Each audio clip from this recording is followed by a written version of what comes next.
Nous avons vu dans la vidéo précédente les notions sur les suites numériques, c'est-à-dire les suites de nombres, ainsi qu'un petit peu de vocabulaire, par exemple qu'est-ce qu'un terme, qu'est-ce que le rang dans la suite.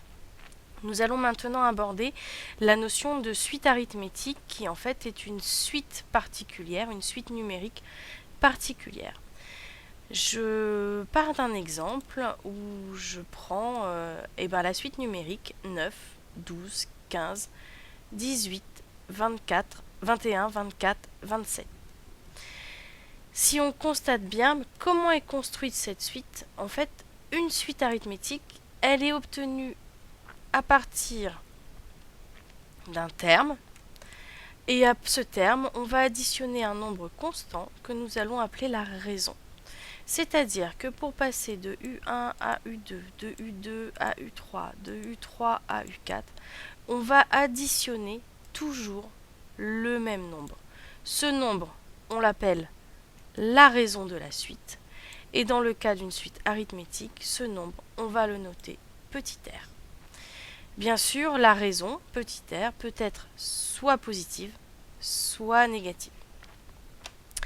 Donc, si on reprend ce qu'on vient de dire avec ce petit schéma, pour passer de U1 à U2, on additionne la raison. Pour passer de U2 à U3, on additionne la raison. Pour passer de U3 à U4, on fait plus la raison, etc., etc., etc.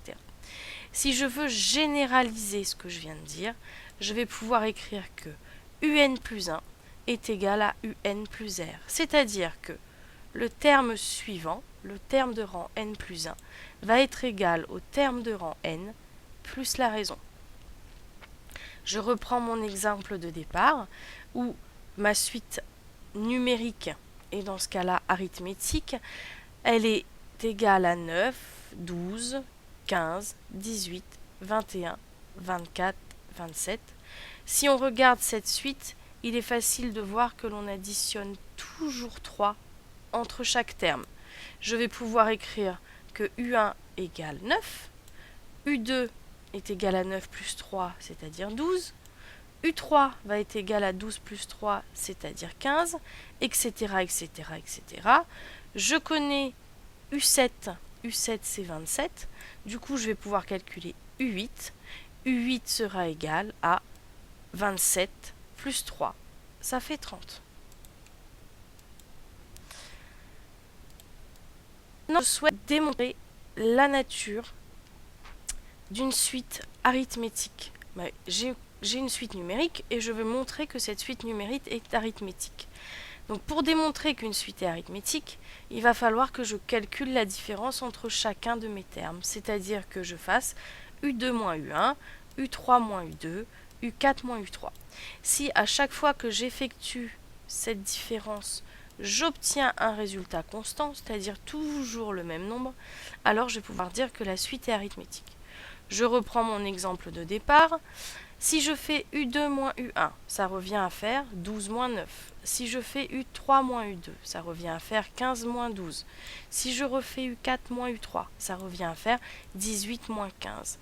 Et à chaque fois, on trouve comme résultat 3. Donc le résultat est constant, la suite arithmétique et la raison R est égale à 3. Pour calculer un terme de rang n, donc je repars toujours de mon exemple de départ.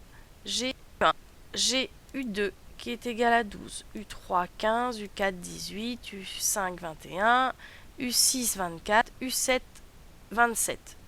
Si je souhaite calculer U20, comment je vais faire?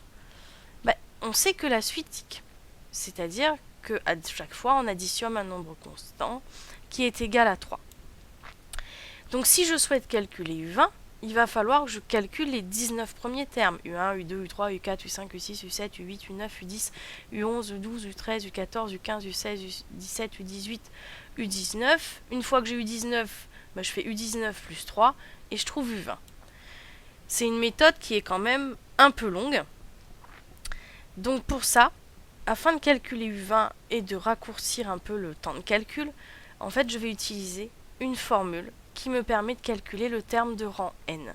Et cette formule, c'est UN est égal à U1 plus R fois N-1. Donc, si je cherche à calculer U20, cela signifie que je cherche le 20e terme. Si je cherche le 20e terme, ça veut dire que N égale à 20. Et que N plus 3